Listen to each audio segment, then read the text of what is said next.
Hello दोस्तों, कैसे हैं आप लोग। आशा करते हैं कि अच्छे होंगे। पिछले क्लास में यानी पार्ट 12 में हम लोग पढ़े थे मिरर फॉर्मूला। क्या पढ़े थे? Mirror formula.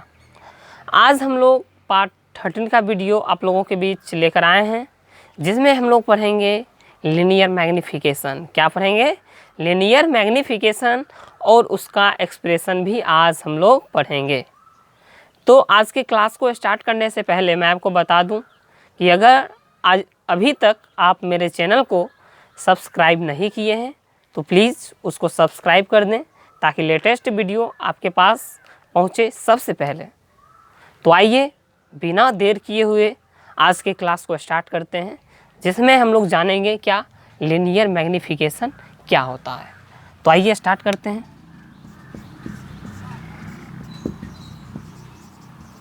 लीनियर मैग्नीफिकेशन,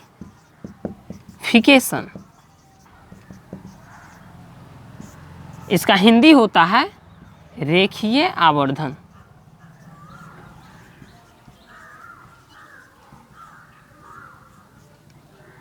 क्या होता है? रेखीय आवर्धन।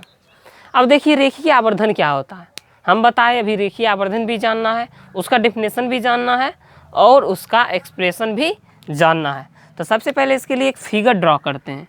फिगर से इसका डेफिनेशन भी समझ में आ जाएगी और इसका एक्सप्रेशन भी समझ में आ जाएगी। सबसे पहले एक फिगर ड्रॉ करते हैं। इसको देखिए, हम लोग एक कौन क्या मिरर लेके फिगर ड्रॉ करते हैं। ये हो गया उसका कौन क्या मिरर। इस भाग को अगर क्लाई कर दे तो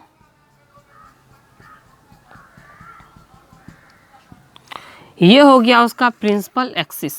क्या हो गया? Principal axis. यहाँ पे होता है उसका पोल, जिसको हम लोग बोलते हैं पोल ऑफ मिरर, जिसको हम लोग P से रिप्रेजेंट करते हैं।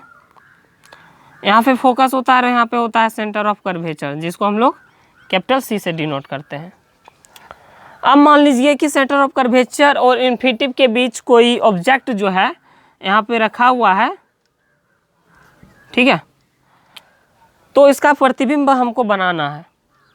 तो सबसे पहले इसको हम लोग P से यानी पोल से गुजारते हैं। पोल से गुजारने के बाद देखिए क्या होता है।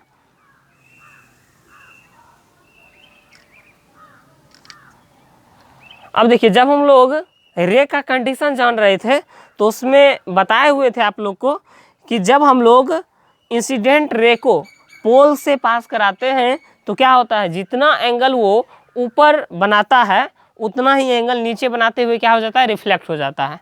तो जितना एंगल ऊपर बनाएगा उतना ही एंगल नीचे बनाते हुए रिफ्लेक्ट हो जाएगा। तो मान लीजिए परावर्तन के सेकेंड लॉ, परावर्तन के दूसरे नियम से हम लोग जानते हैं कि ऊपर का जो एंगल होता है उसको बोलते हैं एंगल ऑफ इंसिडेंस, और नीचे का जो एंगल होता है उसको हम लोग बोलते हैं एंगल ऑफ रिफ्लेक्शन। और परावर्तन के दूसरे नियम से जानते हैं कि एंगल ऑफ इंसिडेंस हमेशा एंगल ऑफ ऑलवेज जो होता है एंगल ऑफ रिफ्लेक्शन के बराबर होता है। तो इस एंगल को अगर हम लोग मानेंगे थीटा, तो ये एंगल भी आपका क्या हो जाएगा, थीटा। ठीक है। अब देखिए, इमेज के पोजीशन को बनाने के लिए हम लोग क्या करते हैं कि उसके ऑब्जेक्ट के हेड से क्या करते हैं, और सेंटर ऑफ ऑब्जेक्ट के हेड को कांटेक्ट में रखते हुए क्या करते हैं कि सेंटर ऑफ कर्वेचर से एक रे को पास करवाते हैं। और सेंटर ऑफ कर्वेचर से रे को पास करवाने का रूल क्या है, तो उसका रूल है कि जब सेंटर ऑफ कर्वेचर से रे को पास करवाते हैं तो वह क्या होता है, उसी वे पे पुनः जो है वापस लौट जाता है।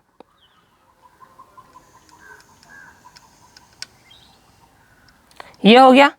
तो क्या होगा कि जिस रास्ता से वो आया फिर उसी रास्ता पे क्या हो जाएगा, वापस लौट जाएगा, और ये ऐसे रिफ्लेक्ट हो जाएगा। ये रे आपका। तो इमेज कहाँ बनता है, तो जहाँ पे कट पॉइंट मिल रहा है, कटिंग पॉइंट, वहीं पे क्या हो जाएगा, इमेज बन जाएगा।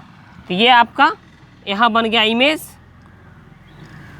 इमेज ये बन गया। और इमेज का नाम अगर हम लोग ऑब्जेक्ट का नाम दे दे AB, तो इमेज का नाम दे देते हैं A', B'।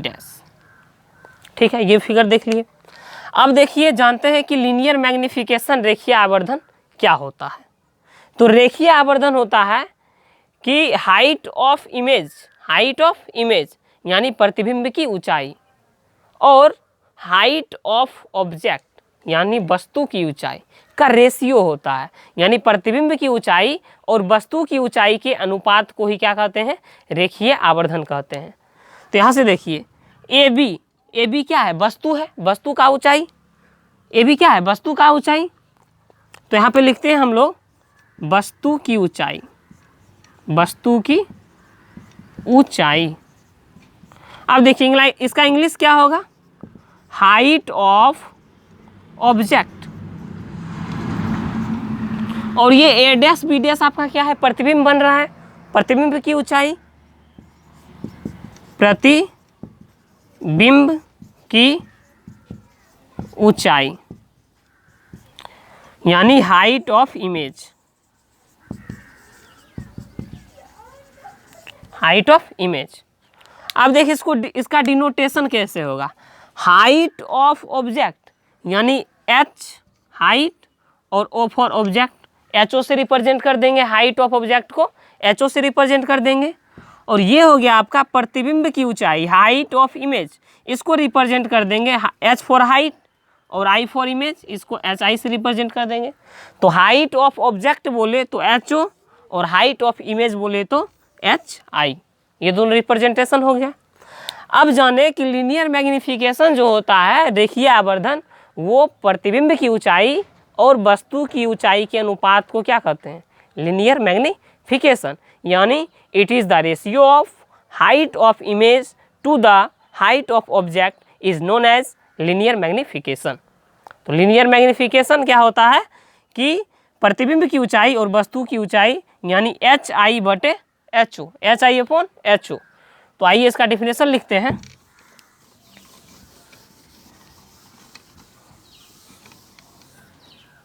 डिफिनेशन क्या हो जाएगा, डिफिनेशन हो जाएगा प्रतिबिंब की ऊंचाई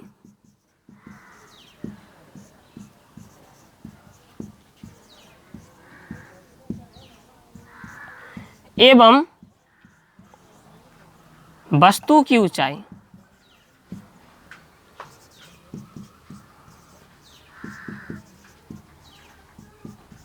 के रेशियो को, के अनुपात को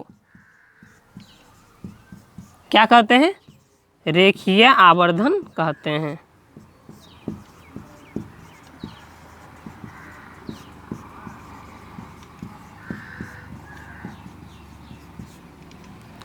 तो यहाँ से रेखीय आवर्धन को जो है हम लोग स्मॉल m से रिप्रेजेंट करते हैं, यानी रेखीय आवर्धन को m द्वारा सूचित किया जाता है।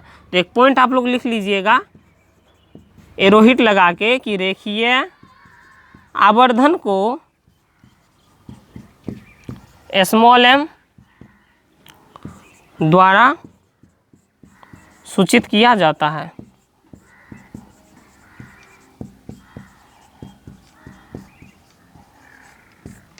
ये हो गया उसका रिप्रेजेंटेशन m। अब देखिए प्रतिबिंब की ऊंचाई यानी हाइट ऑफ इमेज और वस्तु की ऊंचाई यानी हाइट ऑफ ऑब्जेक्ट।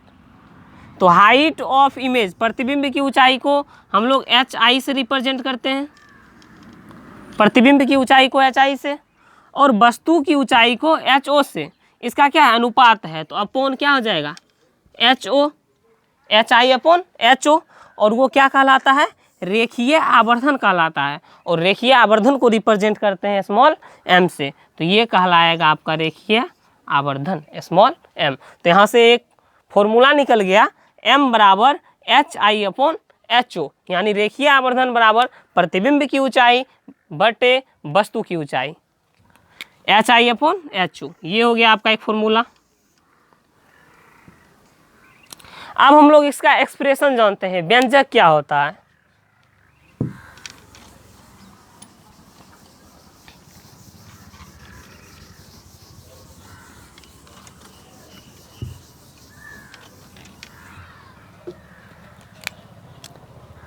व्यंजक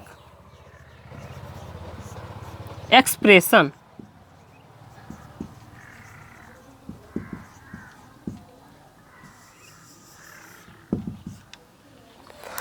सबसे पहले तो हमको लिखना होगा जो जो चीज़ हम यहाँ पे माने हैं, क्या क्या माने हैं। ये मान लीजिए प्रिंसिपल एक्सिस को हम लोग एक्स डैश से रिप्रेजेंट कर दिए। तो सबसे पहले लेट क्या क्या माने हैं कि लेट एक्स डैश कोई प्रिंसिपल एक्सिस है,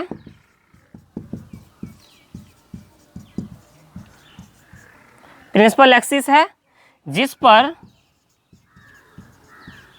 पर क्या है, ऑब्जेक्ट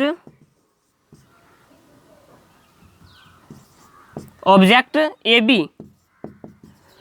बी रखी है, जिसका परावर्तन के बाद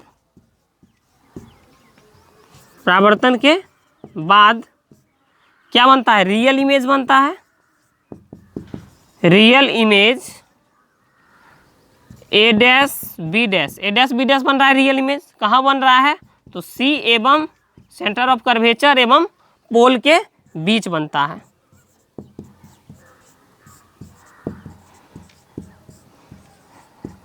ये मान लिए। अब देखिए इसको प्रूफ आउट करना है कि लीनियर मैग्निफिकेशन का एक्सप्रेशन। तो सबसे पहले हम लोग दो ट्रायंगल लेते हैं। एक ट्रायंगल ले लेते हैं ए बी पी यानी ये बड़ा सा ट्रायंगल, और एक ट्रायंगल ले लेते हैं ए डैश बी डैश पी ये ट्रायंगल। तो इस दोनों ट्रायंगल की हम लोग तुलना करते हैं क्या होता है। तो पहले इसको लिख लीजिए।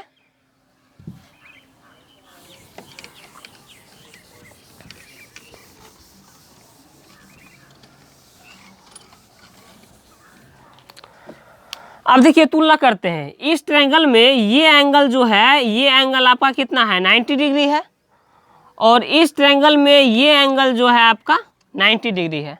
तो सबसे पहले लिखते हैं in triangle A B P and triangle A dash B dash P, यानी इस दो ट्रायंगल में चलते हैं। इस दोनों ट्रायंगल में क्या होगा कि एंगल ए बी पी जो होगा वो angle A dash B dash P के इक्वल होगा, क्योंकि दोनों का जो एंगल है वो कितना है, 90 डिग्री है। तो यहाँ से लिखेंगे एंगल ए बी पी बराबर angle A dash B dash P.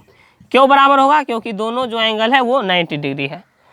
अब चलते हैं। देखिए इस ट्रायंगल में ये एंगल जो है वो एंगल ऑफ इंसिडेंस है, और इस ट्रायंगल में ये एंगल जो है वो एंगल ऑफ रिफ्लेक्शन है। तो रिफ्लेक्शन के लॉज ऑफ रिफ्लेक्शन से हम लोग जानते हैं सेकेंड लॉ से कि एंगल ऑफ इंसिडेंस जो होता है वो ऑलवेज एंगल ऑफ रिफ्लेक्शन के बराबर होता है। तो ये एंगल और ये एंगल क्या हो जाएगा, इक्वल हो जाएगा। यानी इस ट्रायंगल में ये एंगल और इस ट्रायंगल में ये एंगल क्या हो जाएगा, दोनों इक्वल हो जाएगा। तो यहाँ से हम लोग लिख सकते हैं कि एंगल ए पी बी जो होगा वो angle A dash P B dash के बराबर होगा। किससे, तो हम लोग लॉज ऑफ रिफ्लेक्शन के सेकेंड लॉ से जानते हैं एंगल आई बराबर एंगल आर, ये हो जाएगा। अब देखिए, अब जब दो एंगल किसी भी ट्रायंगल में जब दो एंगल बराबर हो जाए तो ए समरूपता एक प्रमेय होता है जिससे दोनों ट्रायंगल जो होता है वो समरूप हो जाता है। तो यहाँ से ए समरूपता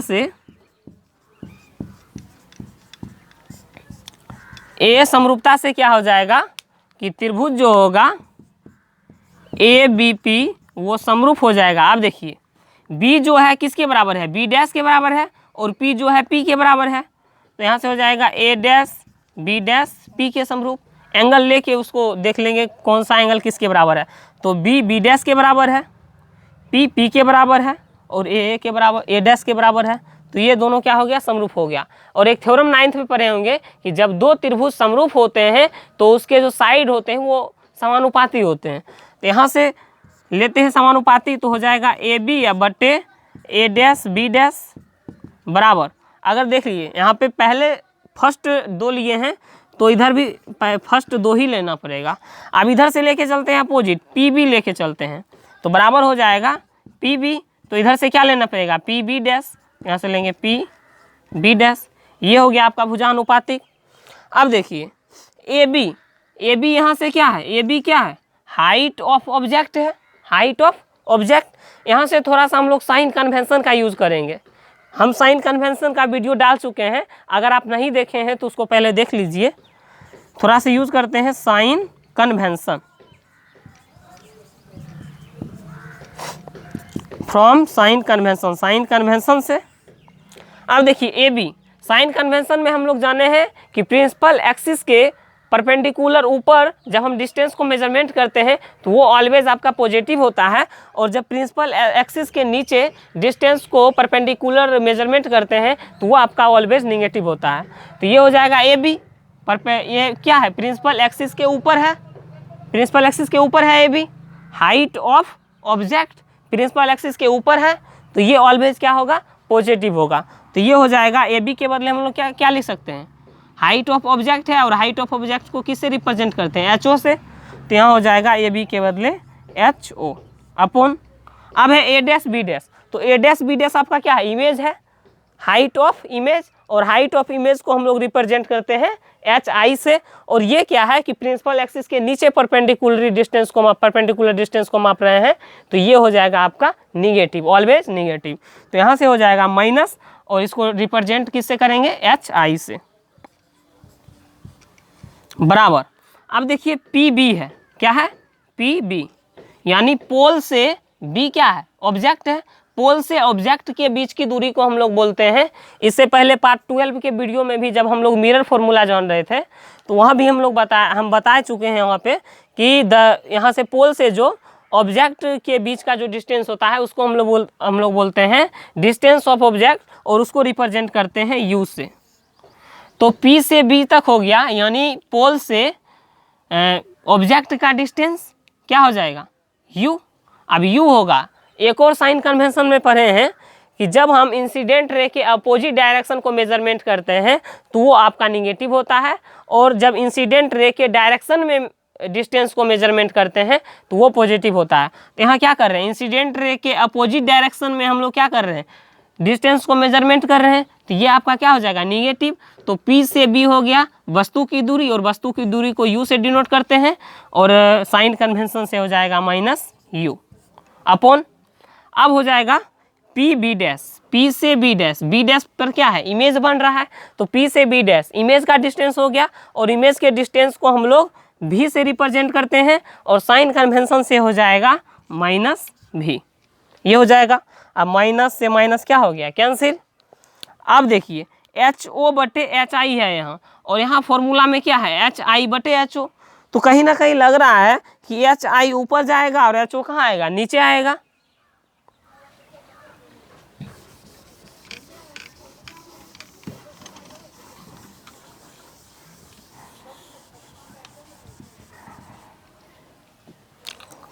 देखिए फॉर्मूला में है H I upon H O, तो ये इसको अगर पलट देंगे तो क्या हो जाएगा, H I upon H O, तो यहाँ से हो जाएगा पलट देंगे तो हो जाएगा minus H I upon H O, ये हो जाएगा आपका बराबर। अब इसको अगर पलटे हैं तो इसको भी पलटना पड़ेगा, तो ये हो जाएगा u अपॉन v है, तो ये हो जाएगा v upon u, v upon u. अब देखिए H I upon H O, H I upon H O को क्या बोलते हैं, m बोलते हैं, लीनियर मैग्नीफिकेशन, तो ये हो जाएगा माइनस m बराबर हो जाएगा v बाय यू। अब माइनस को उस साइड भेज देते हैं, मल्टीप्लिकेशन में है तो माइनस का माइनस ही रहेगा, माइनस v अपॉन यू। ये हो गया आपका लीनियर मैग्नीफिकेशन का expression, m equals to minus v upon u, ये हो गया लीनियर मैग्नीफिकेशन का एक्सप्रेशन। इससे आपका नोमेरिकल पूछा जाता है एग्जाम में।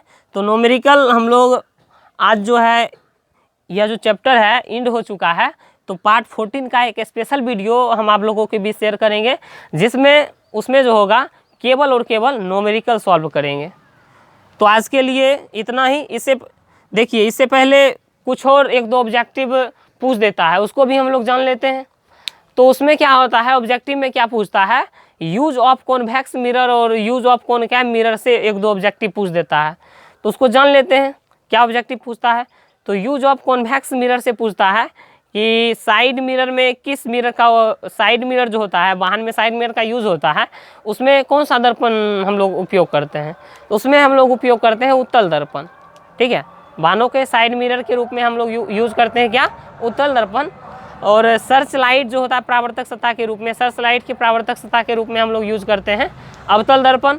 और अवतल दर्पण का एक खास यूज़ है, दाढ़ी बनाने में भी हम लोग अवतल दर्पण का यूज़ करते हैं। तो ये सब ऑब्जेक्टिव में पूछ देता है, कभी कभी कि हमेशा पूछता है। और एक और चीज़ जो 2 नंबर के क्वेश्चन में पूछता है, उत्तल दर्पण से ही रिलेटेड है, कि उत्तल दर्पण का उपयोग जो है वो साइड मिरर में भी पता है ना, उत्तल दर्पण का उपयोग साइड मिरर में करते हैं।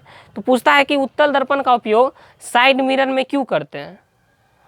तो इससे पहले हम आपको बता चुके हैं कि उत्तल दर्पण जो होता है उसमें केवल और केवल क्या वर्चुअल इमेज बनता है, और उसमें इमेज जो बनता है वो हमेशा सीधा बनता है और बहुत ही छोटा बनता है।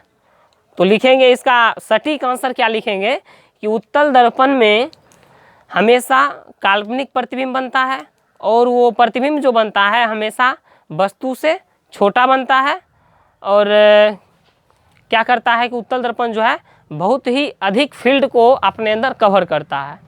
तो क्या क्या लिखेंगे कि हमेशा और हमेशा उसमें वर्चुअल इमेज बनता है और छोटा इमेज बनता है, और हमेशा खास बात है कि उसमें सीधा इमेज बनता है, सीधा।